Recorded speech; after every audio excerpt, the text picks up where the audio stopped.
संतांनी आम्हाला जाग करण्याचं काम केलं. काय सांगू आता संतांचे उपकार, मज निरंतर जागविती. आणि या काकड्याच्या माध्यमातनं देवाला तर उठवलंच, पण अंतरंगात असलेला परमतत्व त्याची ओळख व्हावी याकरता ही एकादशी जाग होणं. वैदिक संस्कृती, आमची हिंदू धर्म संस्कृती खरं तर इतकी सुंदर आहे, इतकी प्रभावी आहे की ती झोपलेल्याला जाग करतेच, उठलेल्याला धावायला लावते. आणि सध्या अशी परिस्थिती आहे की मन, मेंदू आणि मनगट सगळंच मरगळलेल्या अवस्थेमध्ये आहे. धर्माची अवस्था बिकट होऊन बसली आहे. म्हणून मग विधिनिषेधात्मक अवस्था सांगणारी व्यवस्था पूर्वसुरींना आमच्या समोर आणावी लागली आणि त्यालाच आम्ही धर्म असं नाव दिलंय. पण या धर्माच्या बद्दल बोलताना बऱ्याच वेळा आपल्याला असं वाटतं धर्म म्हणजे काहीतरी अवघड, काहीतरी वेगळं. धर्म म्हटलं की अनेकांच्या डोक्यामध्ये काहीतरी वेगळाच विचार येतो. धर्म ही अफूची गोळी आहे असं म्हणणारा कार्ल मार्क्स इथे येऊन गेला होता. मला असं वाटतं अफू खाऊन केलेलं विधान होतं की काय ते. पण ज्ञानोबांनी या श्रुतीशास्त्राला माऊली असं संबोधन दिलंय. पै अहितापासून सोडविती, हित देऊनी वाढविती. नाही गा श्रुती परवती माऊली जगा. आई लेकरू चुकलं तर त्याला 2 रट्टे घालते, पण तीच आई, तेच लेकरू जर आजारी पडलं तर त्याच्या उशा पायथ्याशी बसते की नाही. धर्म आमचा आईसारखा आहे. त्यामुळे आईच्या कळवळ्यांनी या धर्मशास्त्रांनी आम्हाला काही विधिनिषेधात्मक अवस्था व्यवस्था दिल्या. काय करावं आणि काय करू नये, डूज आणि डोंट्स. काय करावं जीवन जगत असताना, मानवी जीवनाची कृतार्थता कशामधून होऊ शकते, जीवन परिपूर्ण दिशेला कसं जाऊ शकतं, याचे नियम आणि याचे मार्ग सोपे करून संतांनी सांगितले. तेणेची पंथे चालो जाता, न पडेची गुंता कोठे काही. सगळे गुंत्यात फसलोय आम्ही आणि या गुंत्यातून बाहेर पडायचं असेल, सगळ्या प्रश्नांची उत्तर मिळवायची असेल तर संतांनी घालून दिलेला मार्ग, त्या मार्गावरून चालायचं. आणि मग काय करायचं, माणूस जन्म मिळाला. समर्थ रामदास स्वामी दासबोधात म्हणतात, पशुदेही नाही गती, ऐसे सर्वत्र सांगती. या नरदेहीच प्राप्ती परलोकाची. एकनाथी भागवत संत श्रेष्ठ एकनाथ महाराज, या नरदेहा माझी पहा हो, अति दुर्लभ मनुष्य देहो. सकल देहा माझी पहा हो, अति दुर्लभ मनुष्य देहो. त्याची या प्राप्तीचा संभव, तो अभिप्रावो अति दुर्लभ. या नरदेहेचे निज्ञाने सच्चिदानंद पदवी घेणे, एवढा अधिकार नारायणे कृपावलोकने दिधला. त्यामुळे मनुष्य जन्माला यायचं आणि काय मिळवायचं, आयुष्याच्या साधने सच्चिदानंद पदवी घेणे. सच्चिद आणि आनंद या पदवीला आम्ही प्राप्त होऊ शकतो, जी माऊलींनी मिळवली, जी तुकोबरायांनी अवस्था प्राप्त केली. म्हणून तर सच्चिदानंद मूर्ती पाय दाखवी आम्हा, असं रामेश्वर शास्त्रींनी आरती केली महाराजांची. त्यामुळे या स्थितीला जर आम्हाला पोहोचायचं असेल तर माणूस आणि पशु यामध्ये एकच मोठा फरक आहे की माणसाला नियम घालून दिलेत शास्त्रकारांनी, धर्मानी. पशूंना काही नियम नाहीत, कुठलं बंधन नाही, कसंही जगा, कसंही वागा. आणि आज माणूस नियमबाह्य वर्तन करतो, मर्यादे पलीकडे जाऊन वर्तन करतो. म्हणून तर त्याचं जगणं मानव न राहता मानवाचा दानव झालाय. ही परिस्थिती आहे. म्हणून आतमध्ये डोकवायचं असेल तर संतांच्या वाटेवरून चालावं लागेल. आणि मग नियम काय दिलेत आम्हाला, त्या नियमांनी आमचं अनुसरण करावं लागेल. व्रत, वैकल्य, जपजाप्य, तीर्थयात्रा, दान, धर्म जो तो सगळे आपापल्या परीने करतात. परमार्थ ज्याला त्याला जमेल, ज्याला त्याला पचेल, ज्याला त्याला रुचेल असा प्रत्येक जण करतोय. पण कधी कधी काय होतं, खूप लक्ष देऊन ऐका, परमार्थाचा अर्थ कळायला आम्हाला वेळ लागतो बरं का. परमार्थाचा अर्थ कळायला आम्हाला वेळ लागतो, अर्थाचा परमार्थ लगेच कळतो. विठ्ठल ठल.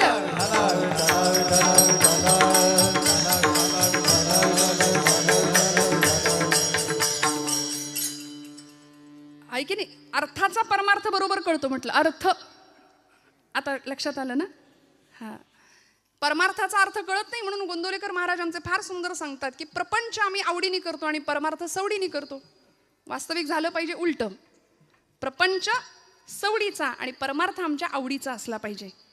त्यामुळे मग पांडुरंग परमात्म्याशी संलग्नता एकरूपत्व जे संतांनी प्राप्त केलं 28 युगांपासनं पांडुरंग परमात्मा तिष्ठत उभा आहे.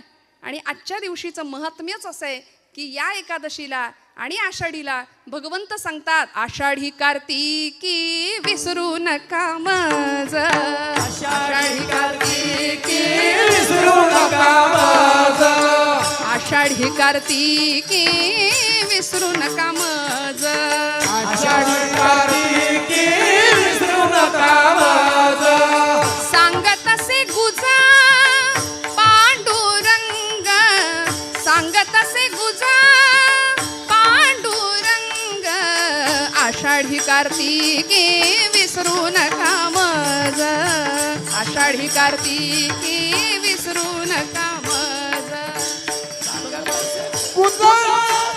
पांडुरंगा सांगत असे गुजा पांडुरंग, आषाढी कार्तिकी विसरू नका मज, आषाढी कार्तिकी विसरू नका मज. सांगत असे गुज पांडुरंग. आषाढीची वारी आणि कार्तिकीची वारी का महत्वाची? आपल्याला वाटतं म्हणून नाही जायचं, संतांनी सांगितलंय म्हणून जायचंच. पण खरं सांगू, हे कोण म्हणतंय? पांडुरंग परमात्मा गुज सांगतो. कुणाला? नामदेव महाराजांना. आषाढी कार्तिकी विसरू नका मज, सांगत असे गुज पांडुरंग. गुज म्हणजे काय हो? गुज गोष्टी. सोपं सांगू, आपल्याला सगळ्यांना कळेल. मराठी भाषा आपल्याला फार आवडते ना. आपल्या मराठीत सिक्रेट. देवाचं सिक्रेट काय माहितीये का? देव कुणाला सांगतो? आता संतांनी आपल्या गुज गोष्टी कुणाजवळ केल्या? देवाजवळ केल्या. देवानी आपल्या गुज गोष्टी खास असलेल्या, सखा मानलेल्या आपल्या संतांजवळ केल्या. आम्ही प्रापंचिक माणसं आपल्या गुज गोष्टी आपल्या आपणातच करतो. काय कसं काय चाललंय, बरं आहे का? आपल्या गप्पा सुद्धा यंदा पावसाळा कसा, हिवाळा कसा, उन्हाळा कसा, याच्यातच आम्ही रमलो. म्हणून तर ती नाती गोती ती गोत्यात आणतात.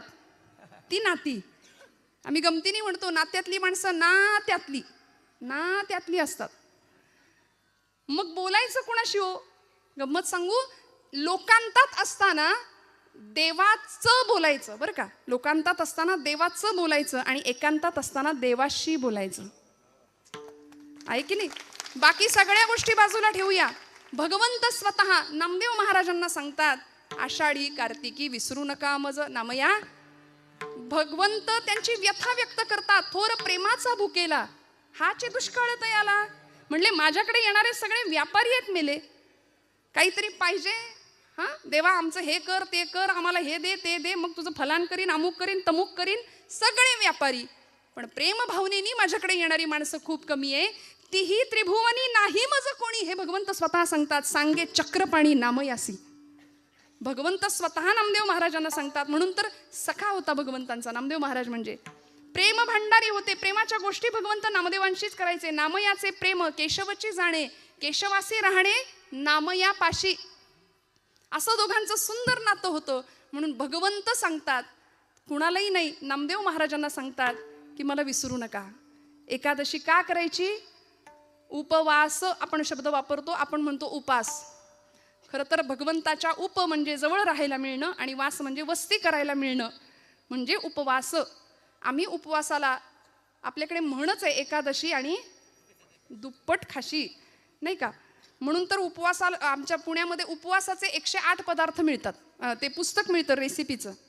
उपासाची कचोरी आहे, उपासाचा डोसा आहे, उपासाचा वडा आहे, उपासाची भजी आहे, उपासाचा अजून काय भाकरी आहे, ढोकळा आहे.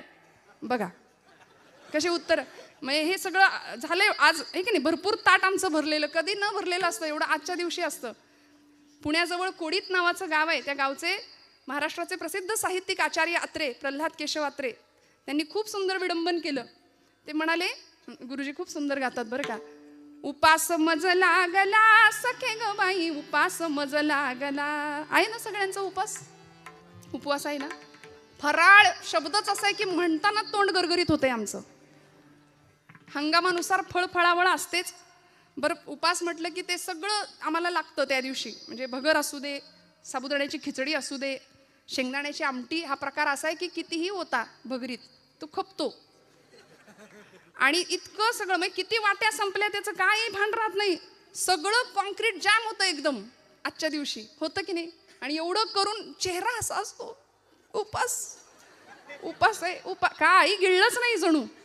उपास मजला गला सखे ग बाई, उपास मजला गला. उकडले बटाटे 6 एकटीसाठी, मोजिल्या खारका 10. किस नुसता केला पहा सखे ग बाई, उपास मजला गला. उपास मजला गला सखे ग बाई, उपास मजला गला. दिवसभर सगळं झाल्यानंतर शेवटी हा उपास मज भोवला. जीव कासा विष झाला, नाहीच जमलं शेवटी. आणि मग दही भात मधुर चोपला सखे ग बाई, उपास मज लागला. त्यामुळे असा उपास काहीच कामाचा नाही. भगवंत हट्ट नाही करत हे सगळं माझ्यासाठी करा म्हणून. अहो, ज्या संसारामध्ये आम्ही स्वतः बांधले गेलोय तिथे भगवंत आम्हाला आठवत नाही. देवानी नाही आम्हाला बांधलं, सद्गुरूंनी नाही आम्हाला बांधलं, आम्ही स्वतःला बांधून घेतलं. सद्गुरू आणि भगवंत आम्हाला सोडवायला आलेत खरं तर. त्यामुळे इथे येऊन भक्तीच्या प्रांतामध्ये भगवंत बाजूला राहतो. प्रपंचामध्ये भगवंत कधी येतच नाही आमच्या. अत्यंत आवडीने प्रपंच करतो. आणि मग असं करता करता करता जे काही मागणी याचना आम्ही करतो ना, ती फक्त प्रापंचिकच असते आमची. काय मागायचं? नामदेव महाराज इतकं आगळं वेगळं सुंदर विलक्षण मागणं मागतात. प्रश्न असा आहे, 2 प्रश्नांची उकल करून मी पुढे जाणार. संतश्रेष्ठ नामदेव महाराजांनी भगवंताकडे मागणं मागितलं. नामदेवांनीच काय, अनेक संतांनी मागितलं. तुकोबांनी मागितलं, ज्ञानोबरायांनी मागितलं. समर्थ रामदास स्वामी म्हणतात, कल्याण करी रामराया जनहित विवरी, तळमळ तळमळ होतची आहे तुझा तूची सावरी. माऊलींचं पसायदान प्रसिद्ध आहे. विश्वाचे आर्त माझ्या मनी प्रकाशले असं म्हणणारे ज्ञानोबराय जगाच्या कल्याणाकरता विश्वात्मक भगवंताकडे पसायदान मागतात. जे खळांची व्यंकटी सांडो, तया सत्कर्मी रती वाढो, भूता परस्परे पडो मैत्र जीवांचे. खळांची व्यंकटी सांडू दे, दुष्टांचा दुष्टपणा नष्ट होऊ दे म्हणाले. इतकं उदात्त. जगाच्या पाठीवर इतकं ताकदीचं मागणं कुणीच नाही मागितलं. मागणारा तितक्या ताकदीचा, देणारा सुद्धा तेवढ्याच ताकदीचा आहे. ज्ञानोबांचं मागणं आम्हाला सगळ्यांना माहिती आहे.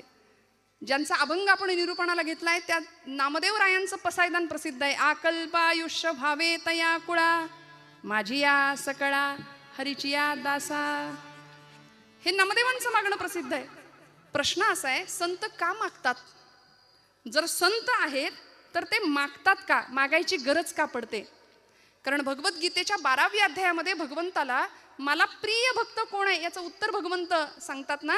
अनपेक्ष शुचिर दक्ष उदासीनो गतव्यथा सर्वारंभ परित्यागी यो मद्भक्ता समे प्रिय. अनपेक्ष, ज्याची कुठलीच अपेक्षा नाही. आणि भक्तीचं सगळ्यात मोठं लक्षण आहे निष्काम, काहीच नको. सध्या मिशनपेक्षा कमिशनला जास्त महत्व आहे. निष्कामता भक्तीमध्ये नाही ना. त्यामुळे अशी निष्कामता ज्याच्याकडे आहे तो भक्त मला प्रिय आहे असं जर भगवंत म्हणतात तर संतांनी का मागितलं?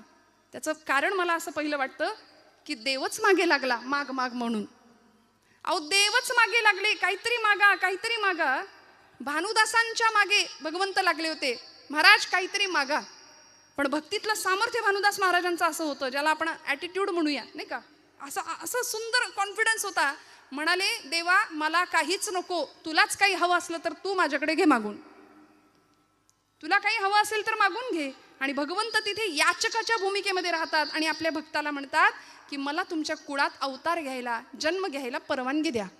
मग भानुदासाचे कुळी महाविष्णूचा अवतार एकनाथ बाबा जन्म घेतात त्या कुळामध्ये. त्यामुळे कायिक नियम, वाचिक नियम आणि मानसिक नियम सांगत असताना संतश्रेष्ठ श्री नामदेवराय महाराज पांडुरंग परमात्मा ज्यावेळी विचारतो, नामदेवा काहीतरी मागा काहीतरी मागा, नामदेव महाराज पहिला नियम सांगतात भगवंतांना अभंगाच्या प्रथम चरणात. देह जावो अथवरा हो, देह जावो अथवरा हो, देह जावो अथवरा हो, देह जावो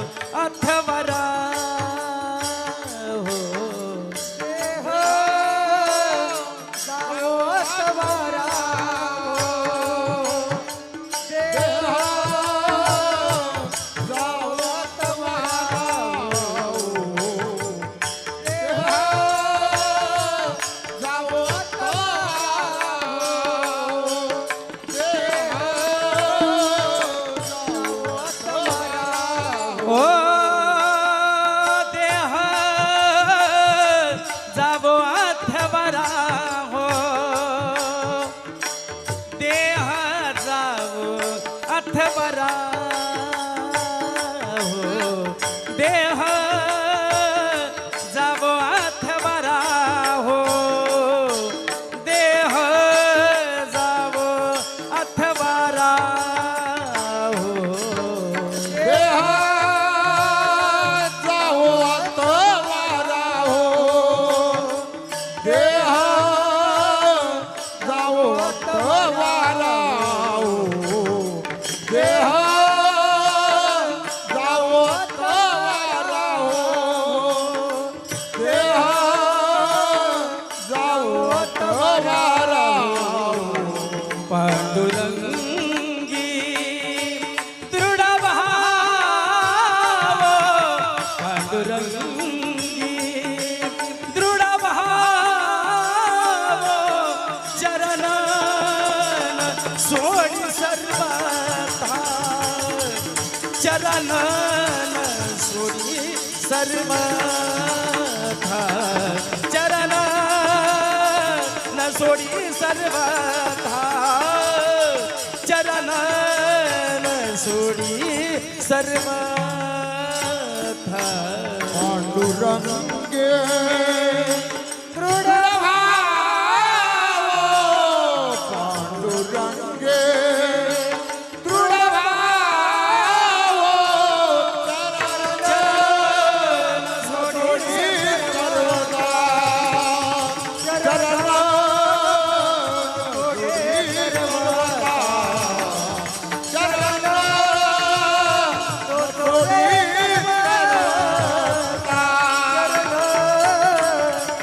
सोडी देह जावो अथवारा हो देह जावो अथवारा हो देह जावो अथवारा हो देह जावो अथवारा हो देह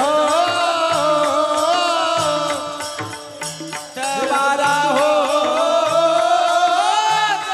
जावो अथवारा हो पांडुरंगी दृढ भाव पांडुरंगे दृढ भाव पांडुरंगी दृढ भाव पांडुरंगे दृढ भाव चरण सोडी सर्वथा चरण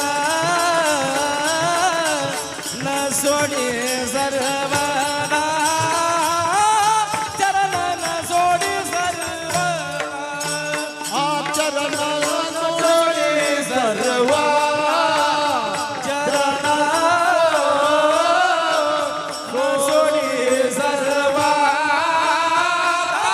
चरण सोडी सर्वा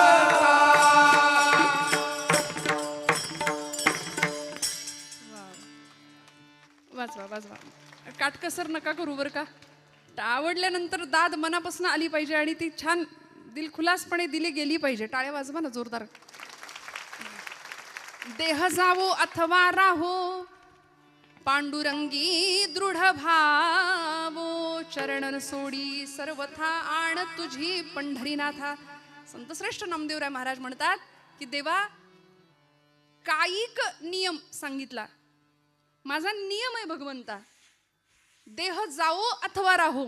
माझा देह गेला तरी चालेल, राहिला तरी चालेल, फरक पडत नाही. पण देह जावो अथवा राहो पांडुरंगी दृढ भावो. तुझ्या चरणांवरती, तुझ्या नामाशी, तुझ्या गुणांशी माझं सख्यत्व जुळलं गेलं पाहिजे. भगवंता मी तुझ्या अनुसंधानातच कायम राहिलो पाहिजे. ही नामदेव महाराजांची वाचिक नियमावली आहे, कायिक नियमावली आहे बरं का. कायिक तप, देहाचं तप आहे की भगवंतासाठीच हा देह समर्पित करणार आहे. मना चंदनाचे परित्वा झिजावे समर्थ म्हणतात. देह या शब्दाचा अर्थच असा आहे, यद्दहते नित्यम तद देहम. जो सतत जळतोय त्यालाच म्हटलंय देह. नामदेव महाराजांना माहिती आहे हा देह जाणार आहे, देह जाईल जाईल, त्यासी काळोबा खाईल.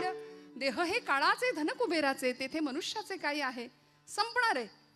नामदेव महाराज म्हणतात देह संपला तरी चालेल, राहिला तरी चालेल, पण तुझ्याशी अनुसंधान आमचं असलं पाहिजे. देह जावो अथवा राहो पांडुरंगी दृढ भावो. तो भाव आमचा तुझ्या चरणांजवळ दृढ असला पाहिजे.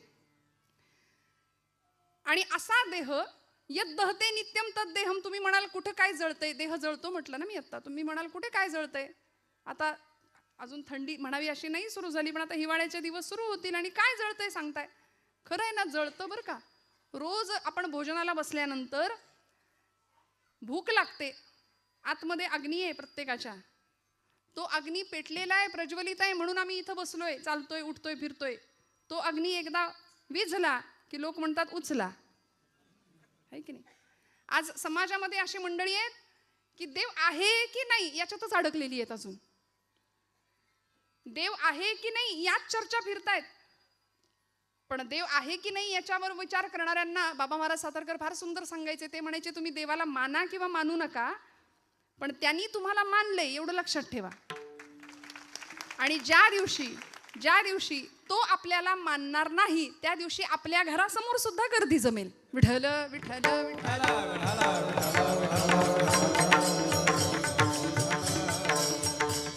त्यामुळे या देहामध्ये एक अग्नी आहे. डॉक्टरी शास्त्र त्याला जठराग्नी म्हणतंय. भगवंत म्हणतात अहम वैश्वानरो भूत्वाम प्राणिनां देहमाश्रिताः. तो वैश्वानर अग्नी आहे. त्या अग्नीला आम्ही अन्नाची आहुती देतो. देहाचं भोजन काय आहे? अन्न हे देहाचं भोजन आहे. पण आत्म्याचं भोजन हे भजन आहे बरं का. भजन हे आत्म्याचं भोजन आहे. त्यामुळे देहाला आहुती आहे अन्नाची. मनाचं काय, आत्म्याचं काय, त्याला भजनाशिवाय पर्याय नाही. मग या देहाला अन्नाची आहुती आम्ही घालतो कुठपर्यंत? आतला अग्नी प्रज्वलित आहे तोपर्यंत. एकदा आतला अग्नी विझला की मग बाहेरचा अग्नी असतो. त्यामुळं बाहेरून पेटवण्याआधी, प्रज्वलित अग्नी करण्याआधी संत म्हणतात आतला अग्नी प्रज्वलित करूया. कुठला अग्नी? देहबुद्धीचा अग्नी. मी म्हणजेच देह आहे ही जी धारणा आम्ही केली आहे ना आमच्या बुद्धीनी, तो मी म्हणजे देह नाहीये. या देहामध्ये असणारा मी कुणीतरी वेगळा आहे याची जाणीव करून घेणं आणि भगवंताशी तादात्म्य पावणं. तुकोबराय म्हणतात देह नवे मी हे सरे, उरला उरे विठ्ठल. स्वामी स्वरूपानंद नावाचे संत आहेत पावसला कोकणामध्ये. ते म्हणतात मी माझे मावळो सर्व, तू तुझे उगवो आता. माझं पण अहंता ममता संपून जावी, देहाची आसक्ती संपून जावी आणि आतला प्रत्यय व्हावा. मग आनंद काय मिळणार आहे हो? तेथीचा आनंद ब्रह्मांडी न समाये. तेथीचा आनंद ब्रह्मांडी न समाये. उपमे शिकाय देऊ सुखा.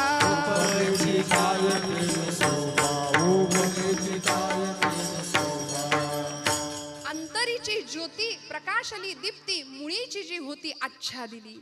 आतली ज्योत प्रज्वलित होणं. आणि एकदा का ती ज्योत प्रज्वलित झाली की मग सोहिरोबानाथ म्हणतात तेथे कैची दिवस राती, तयाविण नेत्रपाती हलवू नको रे. आणि अशा अवस्थेमध्ये तो प्रकाश आत्मचैतन्याचा जागृत व्हावा. मग देह गेला तरी हरकत नाही. आणि खरंय झिजणं फार महत्वाचं आहे हो. शीर्यते यत शरीरम म्हटलंय. जे सतत झिजतंय त्यालाच तर शरीर म्हटलंय. 25व्या वर्षी जी देहाची अवस्था आहे ती 75व्या वर्षी नाही. नामदेव महाराज म्हणतात मी देहाची नश्वरता मानतो, मला माहिती आहे देवा देह गेला तरी चालेल, पण तुझं अनुसंधान सुटता कामा नये. पांडुरंगी दृढ भावो. काय अवस्था होती? आजचा जन्मदिवस आहे नामदेव महाराजांचा. भगवंतावर नितांत प्रेम करावं, भगवंताशी बोलावं, खेळावं, नवे वेळ आली तर भांडावं सुद्धा भगवंतासोबत. जन्म झाला पंढरपुरामध्ये. गुणाई मातेला दृष्टांत झाला पांडुरंग परमात्म्याचा की माझ्या पंढरपुरामध्ये येऊन राहा. आणि मग गुणाई मातेनी हट्ट करावा की मला पंढरपूरला जायचंय. पंढरपूरला ही सगळी मंडळी येतात. पंढरपुरामध्ये आल्यानंतर कार्तिक शुद्ध एकादशीचा म्हणजे आजचा दिवस संतश्रेष्ठ नामदेव महाराजांचा जन्म. भगवंताच्या नामासाठी हा अवतार होता. नामाचाच प्रचार प्रसार पुढच्या काळामध्ये केला म्हणून नाव सुद्धा ठेवलं नामदेव. असा भक्तीचा पताका भक्तीची हातामध्ये घेतली, जिला एक टोक होतं नामाचं, एक टोक होतं ज्ञानाचं आणि दांडा होता तो भक्तीचा. म्हणून धर्माची पताका असते बरं का, झेंडा पक्षाचा असतो. त्यामुळं धर्म पताका संतांनी हातामध्ये घ्यावी आणि अवघं भारत भ्रमण करावं. नामदेव महाराजांचं इतकं विलक्षण कार्य आहे. आजच्या दिवशी त्यांचं स्मरण नाही केलं, खरं तर त्यांचा अभंगही त्याच कारणासाठी घेतलाय, तर आपली मोठी चूक ठरेल. 5 वर्षाचे होते नामदेव महाराज, फक्त अलौकिक सिद्धी 5व्या वर्षी. आणि नामदेव गाथा म्हणजे स्वतःचं जणू काही आत्मचरित्र लिहावं नामदेव महाराजांनी, की ज्या पद्धतीने अनुभव व्यक्त करावे, कशा पद्धतीने भगवंत आपल्याशी बोलत होते, कशा पद्धतीने खेळत होते, कशा पद्धतीने मी भगवंताशी भांडत होतो. 5व्या वर्षी अलौकिक सिद्धी प्राप्त करावी. नामदेव महाराजांनी सकाळची वेळ, दामाशेटी पहाटे उठलेत आणि नामदेव महाराजांना सांगतायत, उठवलं, नामया आजचा नैवेद्य पांडुरंगाला तू अर्पण कर बरं, मी गावाला चाललोय, परगावी चाललोय. पूर्वीची मुलं आई वडिलांचं ऐकायची, आता असं सांगावं लागेल या गोष्टी, म्हणून मी हात जोडून जिथं जाते तिथे माता भगिनींना सांगते, आपल्या लेकरांना कीर्तनाला घेऊन या. काळाची खूप मोठी गरज आहे, ती खूप मोठी. आमच्या पोरांच्या आयुष्यात दुसरं काही नसतं. सकाळी टीव्ही, दुपारी टीव्ही, संध्याकाळी टीव्ही, रात्री टीव्ही, नाहीतर मग मोबाईल हातामध्ये आहे. या पलीकडे जाऊन जीवनाचं तत्वज्ञान संतचरित्रांच्या माध्यमातून कळायचं असेल तर या धर्ममंडपाखाली लेकरांना घेऊन आलंच पाहिजे, यावंच लागेल आपल्याला. नामदेव महाराज कधी कळतील आम्हाला? 5 वर्षाचे होते नामदेव महाराज. आई वडिलांनी सांगितलं, नामया देवाला नैवेद्य अर्पण करायचंय तुला. ऐकलं. 5 वर्षाचे होते. आईच्या मागे पहाटेपासून लागले, आई आई लवकर लवकर, पांडुरंगाला भूक लागली असेल, त्याच्याही आधी मला भूक लागली आहे, लवकर जेवायला दे, लवकर नैवेद्याचं ताट तयार कर. गुणाई मातेनी तयार केलं नैवेद्याचं सुंदर ताट आणि केळीच्या पानाने झाकून दुडू दुडू दुडू धावत राऊळामध्ये आलेत नामदेव महाराज. पांडुरंगाच्या समोर उभे राहिले, मंडल केलं, ताट ठेवलं, पाणी फिरवलं. करा सुरुवात म्हणले, आता करा सुरुवात देवा. तर एवढ्या अर्जवानी देव उठणार आहे का हो? देव जेवणार आहे का हो? इथं माणसातल्या माणसाशी आम्हाला नीट वागता येईना, बोलता येईना. पाषाणातला देव आमच्याकडून कधी उठणार? पण नामदेवांचा अर्जव काय होतं? देह जावो अथवा राहो, पांडुरंगी दृढ भावो. भगवंता पांडुरंगा, रोज माझे वडील येतात. किती वय आहे? 5 वर्षाचं वय आहे फक्त. आपल्या घरातलं आठवून बघा, 5 वर्षाचं लेकरू. 5व्या वर्षी नामदेव महाराज सांगतात, पांडुरंगा माझे वडील आज गावी गेलेत, रोज ते येतात आणि आज मी आलोय, म्हणून हे बघ बऱ्या बोलानं पटकन जेवण कर, उशीर झालाय, मी लवकर उठलोय तुला नैवेद्य द्यायचा म्हणून. जेव रे बाबा, उशीर करू नको. सगळे उपाय करून झाले तरी पांडुरंग हलेना, बोलेना, उठेना. आणि एक क्षण असा यावा, तितिक्षा काय असते, निष्ठा काय असते आणि दृढ भाव काय असतो. पांडुरंगी दृढ भावो काय असतो? नामदेव महाराज म्हणतात, देवा जर आता जेवला नाहीस ना बऱ्या बोलानं, तर इथं या पायरीवर डोकं आपटून जीव देईन म्हणाले. आणि धावले ना. पायरीवर डोकं आपटणार, लागलंच नाही डोक्याला. मऊसर हात डोक्याखाली लागला आणि गाभाऱ्यातनं आवाज आला, नामदेवा दगडाचा देव कधी जेवतो का रे? नामदेव महाराज हुशार होते. नामदेव महाराज म्हणले, पांडुरंगा दगडाचा देव कधी बोलतो का रे? बोललास? बोललास? चल चाटून पुसून स्वच्छ कर. सगळं ताट स्वच्छ करायला लावलं देवाला आणि रिकामं ताट घेऊन नामदेव महाराज घरी येतात. गुणाई माता सांगते, नामया एवढा धीर नाही का रे धरवला कार्ट्या? सगळं संपवलंच नैवेद्याचं ताट. आई मला भूक लागली, लवकर जेवायला वाढ. गुणाई माता म्हणते, अरे जेवलास ना तिथे? नाही ग आई, ज्याच्यासाठी होतं तो जेवलाय. कोण? देव जेवला? हो आई, देव जेवला. नामदेवा खोटं बोलायला लागलास का रे? अगं आई नाही ग बाई, ज्याच्यासाठी होतं तो जेवला. कोणी बघितलं? अगं कोणी कशाला बघायला पाहिजे? या या डोळ्यांनी मी ग पाहिला, या या डोळ्यांनी मी ग पाहिला. देव जेवला ग, देव जेवला, देव जेवला ग, देव जेवला,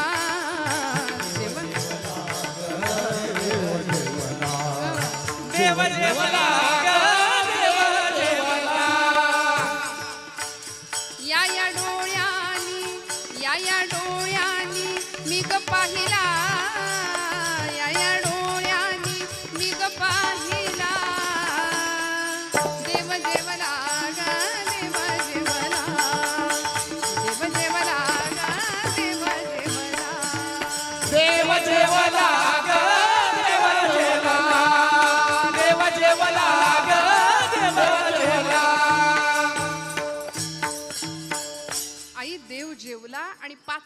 मावशी, भगवंतांनी यांच्याकडून जेवण करावं, आपल्याकडून जेवतात का? कधी कोणी जेवलंय बघा, आठवून बघा.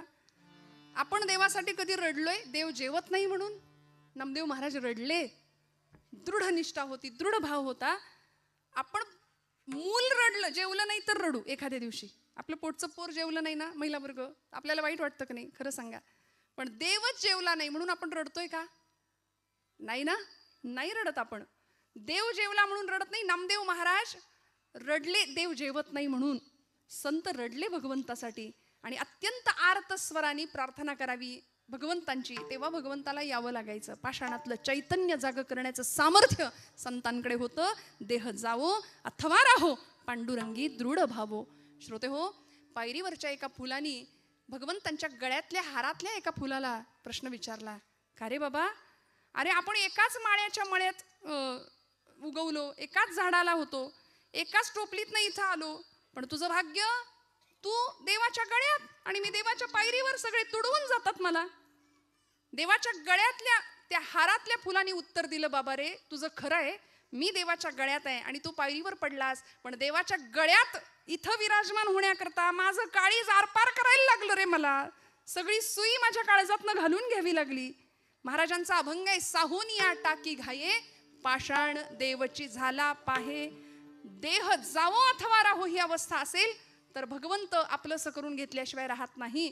आणि मग एकदा त्या चरणांची आसक्ती किंवा त्या चरणांचा आनंद मिळाला तर परिणाम काय होतो? नामदेव महाराज अभंगाच्या दुसऱ्या चरणात सांगतात. चरण सोडी तरवता, चरण सोडी तरवता, चरण सोडी सर्वथा, चरण सोडी सर्वथा, चरण सोडी तरवता, चरण सोडी तरवता, चरण सोडी सर्वथा, चरण सोडी सर्वथा.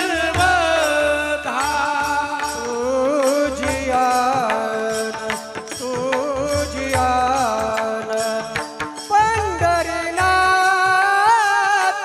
चरण सोडी सर्वता, चरण सोडी सर्वता. तुझिया पंढरीनाथा, तुझिया पंढरीनाथा, चरण सोडी सर्वथा, चरण सोडी सर्वथा, चरण सोडी सर्वथा. तुझिया पंढरीनाथा, तुझिया पंढरीनाथा, तुझिया पंढरीनाथा. चरण सोडी सर्वता, तुझियान पंढरीनाथा, तुझियान पंढरीनाथा, तुझियान पंढरीनाथा.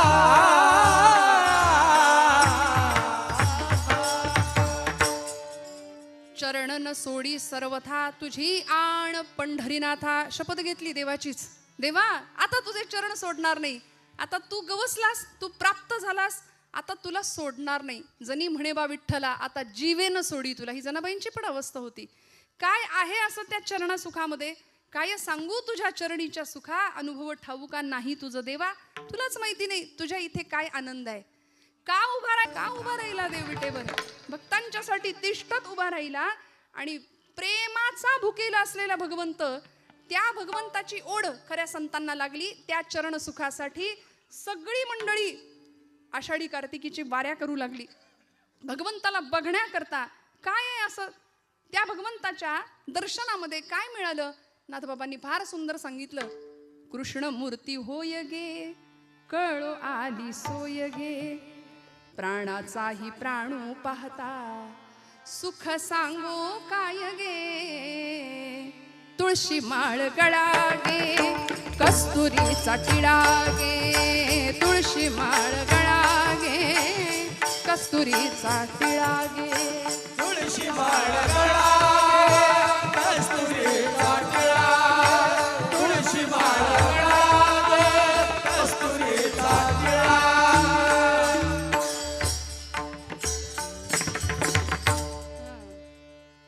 तुळशी हार गळा गे, कस्तुरीचा टिळा गे, भक्त कृपेची माय गे, ओळखिली विठाई गे, एका जनार्दनी विटे, जोडी आले पाय गे, चरण न सोडी सर्वथा. नाथांनी काय केलं? एका जनार्दनी विटे, जोडी आले पाय गे, तुळशी माळ गळा गे, कस्तुरीचा टिळा गे. संतांनी सांगितलं, जसं एखाद्या भ्रमराला, त्या कमळाला कळत नाही माझ्याकडे काय आहे, पण भ्रमराला कळतं, कुमुदिनी काय जाणे, परिमळ भ्रमरा सकळ भोगीतासे, कुमुदिनी काय जाणे. भगवंतांच्या चरण सुखामध्ये नेमकं काय आहे? सगळ्या सुखांचा आगर असलेला परमात्मा, त्याच्या चरणाचं वेड संतांना लागलं, म्हणून आता तुझे चरण सोडणार नाही. नामदेव महाराज म्हणतात, चरणन सोडी सर्वथा, आण, शपथ त्याचीच घेतली, आण तुझी पंढरीनाथा, देवा माझे मन लागो तुझे चरणी, देवा माझे मन लागो तुझे चरणी, संसार व्यसनी पडो नेरी, संसार व्यसनी पडो नेरी, संसार व्यसनी पडो नेरी.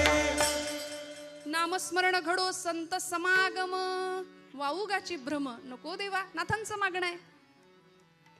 आज या कायिक आणि वाचिक मानसिक मागण्यामध्ये, नियमामध्ये संतश्रेष्ठ नामदेव महाराज सांगतात, हा मानसिक नियम आहे बरं का. चरणन सोडी सर्वथा, आण तुझी पंढरीनाथा. या मनानी धाव कुठं घेतली पाहिजे? तुकोबराय सांगतात, मना तेथे धाव घेई, मना तेथे धाव घेई, मना तेथे धाव घेई, मना तेथे धाव घेई, मना तेथे धाव घेई, राही विठोबाचे पायी, मना तेथे धाव घेई, राही विठोबाचे पायी.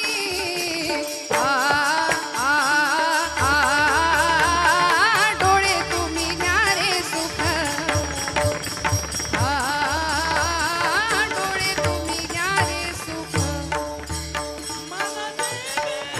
धाव घेई, राही विठोबाचे पायी, मना तेथे धाव घेई, राही विठोबाचे पायी. डोळे तुम्ही न्यारे सुख, डोळे तुम्ही न्यारे सुख. मना तेथे धाव घेई, मना तेथे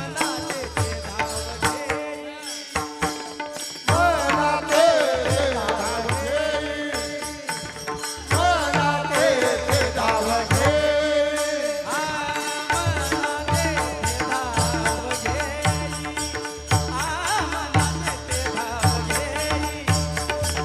मना तेथे धाव घेई. मना तेथे धाव घेई, मना तेथे धाव घेई. राही विठोबाची बाई, राही विठोबाची बाई. डोळे तुम्ही घ्याले सुख, डोळे तुम्ही घ्याले सुख, मना तेथे धाव घेई,